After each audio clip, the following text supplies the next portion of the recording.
General Faiz حمید صاحب کے اوپر آپ نے الزام لگایا کہ انہوں نے مس یوز آف اتھارٹی اور اسٹیٹ ریسورسز کو یوز کیا، تو کیا کرنٹلی جو ملٹری لیڈرشپ ہے انہوں نے بھی وہی سب کچھ نہیں کیا؟ 26 نومبر از جسٹ ون ایگزامپل جو کہ میرے مائنڈ کے اندر آئی۔ ایک اور الزام کیا جنرل فیض حمید صاحب پہ کہ انہوں نے wrongful loss to individuals کیا وہ مرید کے اندر نظر نہیں آیا ہمیں؟ وہ کس نے کروایا پھر؟ اس کے پیچھے کون تھا؟ 10 سال کے خواب دیکھے جنرل فیض حمید نے، سر اور لوگوں نے 10 سال کے خواب نہیں دیکھے؟ ان کو تو تعبیر نہیں ملی، بہت سے ان کو تعبیر ملتی نظر بھی آ رہی ہے۔ اگر یہ پولیٹیکل ایکٹیویٹیز کے اندر انگیج ہونے کا جنرل فیض حمید کے اوپر سوال ہے، تو کیا پریزنٹلی جو ہے، جو موجودہ سیٹ اپ ہے، جو موجودہ قیادت ہے، جو ملٹری لیڈرشپ ہے، وہ پولیٹیکل ایکٹیویٹیز میں انگیج نہیں کر؟ اگر نہیں کر رہے جواب، تو اس کے اندر پھر اگلا سوال یہ کہ پھر 8 فروری کو کیا ہوا تھا؟ انہوں نے کہا جی مس یوز آف اتھارٹی کی اور اپنی اسٹیٹ ریسورسز کا غلط استعمال کیا۔ سر 26 نومبر کو کیا ہوا تھا؟ جنرل فیض حمید کو جی 14 سال کی سزا سنا دی گئی۔ بلاول بھٹو زرداری کہتے ہیں کہ جی بڑا تاریخی فیصلہ ہے، اور ایک پیغام ہے کہ جی آئندہ ایسی غلطیاں جو ہیں وہ نہ دہرائی جائیں۔ سوال ہے کیا پریزنٹلی وہی سیم غلطیاں دہرائی جا رہی ہیں؟ ایک اور سوال بھی ہے کہ کیا اس سے پریزیڈنٹ سیٹ ہو گیا؟ اگر تو پریزیڈنٹ سیٹ ہو گیا تو پھر مجھے کیوں ایسا محسوس نہیں ہو رہا کہ سبق جو ہے وہ نہیں سیکھا گیا؟ For those of you who do not know, general Faiz Hamid جو تھے ہمارے پاکستان کے فارمر ISI چیف تھے، اور یہ پاکستان کی تاریخ کے اندر پہلے اسپائی ماسٹر، پہلے ISI چیف تھے جن کا کورٹ مارشل ہونے کے بعد ان کو سزا سنائی گئی ہے۔ 15 مہینے جی کیس چلتا رہا۔ اگست 12 کی ڈیٹ تھی 2024 کے اندر جب آغاز ہوا تھا اس سارے قصے کا۔ ISPR کہتا ہے کہ جی بڑا لینتھی اور تھورو پروسیجر تھا، اور اس کے اندر ہم نے ان کو چوائس دی کہ وہ اپنا لیگل کاؤنسل اپنی مرضی کا رکھ سکیں، جو کہ میاں علی اشفاق انہوں نے چنے تھے۔ اس کے بعد وہ کہتے ہیں جی جو فائنلی سینٹنس سنایا گیا وہ آج کی تاریخ کے اندر دسمبر 11 کو۔ جنرل صاحب کے پاس رائٹ ٹو اپیل کا جو آپشن ہے وہ موجود ہے، and it remains to be seen کہ کیا وہ اس کو یوز کرتے ہیں یا وہ ویٹ کرتے ہیں کہ حالات و واقعات جو ہیں یا دوسرے چیف صاحب جو ہیں وہ تبدیل ہو جائیں۔ سو لاٹس جو کہ ابھی اسٹل رہتا ہے۔ پوچھا جاتا ہے کہ جن کا گناہ کیا تھا، اسٹوری کا آغاز کہاں سے ہوتا کیا؟ اتنی بڑی پوزیشن تھی بھائی، عمران خان کے رائٹ ہینڈ تھے apparently, supposedly he was the one جو کہ پوری حکومت چلا رہے تھے، لوگوں سے ملاقاتیں کر رہے تھے، پولیٹیکلی جو تھے بہت زیادہ ایکٹیو تھے، اور انٹرنلی جو کچھ وہ کر رہے تھے وہ تو ایک سیپریٹ ڈبیٹ۔ ایکسٹرنل فرنٹ کے اوپر جو کچھ ہے، ان کی چائے کی تصویر جو تھی افغان طالبان کے ٹیک اوور کے بعد، انہوں نے جا کے جو مسکرا کے کہا تھا کہ every thing is in control, آپ کو ٹینشن لینے کی ضرورت نہیں ہے، وہ بھی بڑی زیادہ ہائی لائٹڈ رہی تھی۔ تو ان کا قصور کیا تھا اس پہ بات چیت کرتے ہیں، پہلے ریاکشنز دیکھ لیں۔ تاڑر صاحب جو ہیں وہ بھی کہتے ہیں جی بہت ہی کمال ورڈکٹ آیا ہے، ہسٹورک ہے، اس سے اچھی کوئی بات ہو ہی نہیں سکتی۔ اور انہوں نے کہا جی ان کا ٹاپ سٹی کیس کا انہوں نے حوالہ دیا کنور معیز خان صاحب کا، لیکن انہوں نے کہا کہ جی پولیٹیکل ایڈوائزر تھے PTI کے۔ یہ کون کہہ رہا تھا؟ تاڑر صاحب۔ خواجہ آصف صاحب کیا کہتے ہیں؟ وہ کہتے ہیں جو آپ یو ریپ دا ہارویسٹ، جو بیج آپ بوتے ہیں آپ وہ پھر بعد میں کاٹتے بھی ہیں فصل، ٹھیک ہے۔ انٹرسٹنگ اس کے اندر سب سے زیادہ جو ریاکشن ہے وہ فیصل واڈا صاحب کا، نہ ہی انہوں نے چھپایا نہ ہی پردہ ڈالنے کی کوشش کی کہ میں پہلے سے پریڈکٹ کر چکا تھا، میں پہلے سے بتا چکا تھا کہ بھائی جان 14 سال کے لیے اندر جا رہے ہیں۔ آپ کو وہی اتری تھی سر، آپ کو کون پیغام دیتا ہے؟ ہمیں پتہ ہے کون دیتا ہے، لیکن سر اتنی ایگزیکٹ ڈیٹ، تو پروسیس جو اتنا تھورو اور لینتھی 15 مہینے چلتا رہا، تو کیا فیصلہ آنے سے پہلے آپ کو کس طرح سے پتہ چل گیا تھا؟ پھر پروسیس کس چیز کا چل رہا تھا؟ یہ سوال ہے جو بہت سے لوگ پوچھ رہے ہیں۔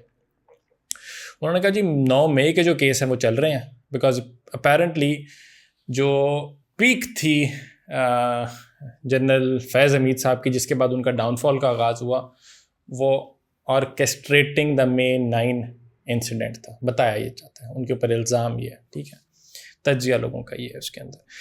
تو انہوں نے کہا کہ جی یہ May 9 کے حوالے سے سب کو بتانا چاہتا ہوں کہ اس کے کیسز جو ہیں اسٹل پینڈنگ ہے، ابھی تک چل رہے ہیں، اور 14 سالوں کے لیے لوگ جو ہیں وہ تیار ہیں۔ پہلے ہم بتا چکے ہیں 152 کے قریب PTI کے اہلکار جو ہیں ان کا نام جو ہے وہ ECL کے اندر ابھی ڈالا گیا ہے، اور اس کا جو May 9 والی کیسز ہیں وہ سارے ابھی تک چل رہے ہیں۔ امپورٹنٹ چیز اس کے اندر پتہ کیا ہے کہ ان کے اوپر الزامات کیا تھے؟ 4 چارجز لگائے گئے۔ ایک تو تھا کہ جی he engaged in political activities.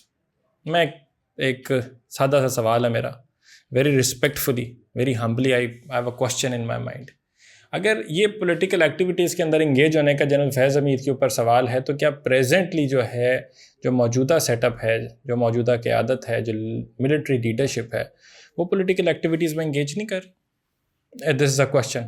اگر نہیں کر رہی تو کہہ سکتے ہیں ڈی جی صاحب کہتے ہیں کہ نہیں کر رہے، تو اگر آپ لوگوں کو بھی لگتا ہے نہیں ہے کر رہے تو آپ بتا سکتے ہیں. ہمبلی آسکنگ a few questions. ٹھیک ہے، there is nothing behind it. تو کیا پریزنٹلی نہیں کر رہے؟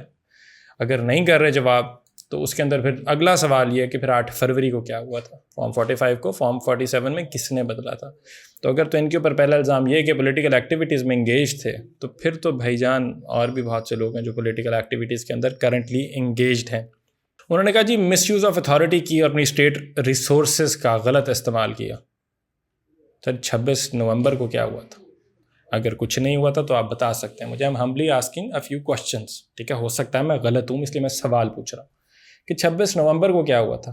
جنرل فیض حمید صاحب کے اوپر آپ نے الزام لگایا کہ انہوں نے مس یوز آف اتھارٹی اور اسٹیٹ ریسورسز کو یوز کیا. تو کیا کرنٹلی جو ملٹری لیڈرشپ ہے انہوں نے بھی وہی سب کچھ نہیں کیا؟ 26 نومبر از جسٹ ون ایگزامپل جو کہ میرے مائنڈ کے اندر آئی.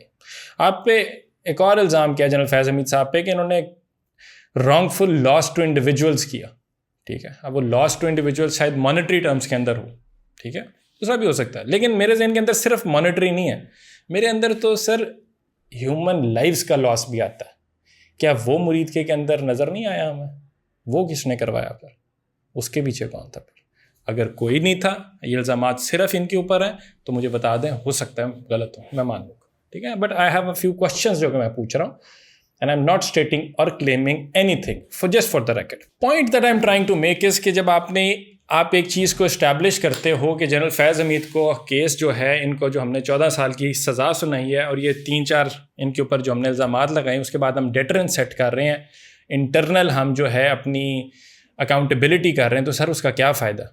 آپ اکاؤنٹیبلٹی کرتے ہیں لا اینڈ آرڈر کو مینٹین کرنے کے لیے، آپ تاکہ ڈیٹرنس سیٹ ہو سکے، تاکہ جو غلطیاں ہیں وہ دوبارہ نہ دہرائی جا سکیں. کیا یہ سارا کچھ کرنے سے پہلے یہ 15 مہینے جو کیس چلتا رہا، یا جو آنے والے اگلے 10 سال ہیں، اس کے اندر آپ کو لگتا ہے کہ رتی برابر بھی کوئی تبدیلی آئی ہے؟ رتی برابر بھی کوئی ڈیٹرنس سیٹ ہوئی ہے؟ 10 سال کے خواب دیکھے جنرل فیض حمید نے، سر اور لوگوں نے 10 سال کے خواب نہیں دیکھے؟ ان کو تو تعبیر نہیں ملی، بہت سے ان کو تعبیر ملتی نظر بھی آ رہی ہے. اگر ایسا نہیں ہے تو آپ مجھے بتا دیں. I am humbly asking a few questions. Case بنا کیا؟ آغاز کیا ہوا؟ نیکسس تھا جنرل باجوہ کا، جنرل فیض کا، عمران خان کا. سو دوز آف یو جو کہ پی ٹی آئی کے فالوورز ہیں اور انہیں لگتا ہے کہ ایکچولی میں انہوں نے کچھ نہیں کیا، ہی واز اے ہیرو، تو you are highly mistaken. He actually he has not wrongfully been detained. اس میں کچھ غلط نہیں ہے. میں یہ نہیں کہہ رہا کہ ان کے ساتھ ہوا یا ان کی اکاؤنٹیبلٹی غلط ہے، میں صرف یہ کہہ رہا ہوں کہ اگر ان کی ہوئی ہے تو بہت سے لوگوں کی اور بھی ہونی چاہیے، اور اس کی بیسس پہ لوگوں کو ڈیٹرنس ملنی چاہیے، جو کہ ابھی تک نہیں ملی بدقسمتی سے. جو باجوہ عمران فیض نیکسس کی میں بات کر رہا ہوں، اس نیکسس کے اندر ان لوگوں کا بھی یہی خیال تھا کہ اگلے 10 سال جو ہیں ہمارے پورے. جنرل فیض کے بھی خواب تھے کہ میں چیف آف آرمی اسٹاف اگلا جنرل باجوہ کے بعد بنوں گا. دیر از اے ریزن کہ انہوں نے ارلی ریٹائرمنٹ کال کی تھی.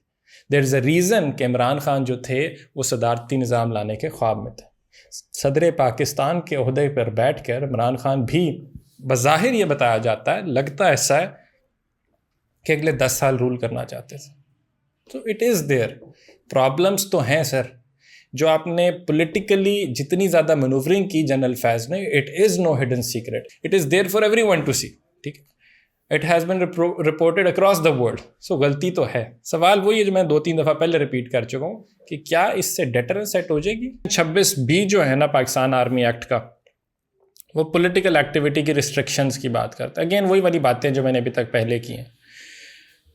پولیٹیکل ایکٹیویٹی کی ریسٹرکشنز کیا ہمیں ابھی ڈی جی صاحب کے پریسر کے اندر جہاں پہ انہوں نے عمران خان صاحب کو ذہنی مریض بولا، کیا وہاں پہ نظر آئیں؟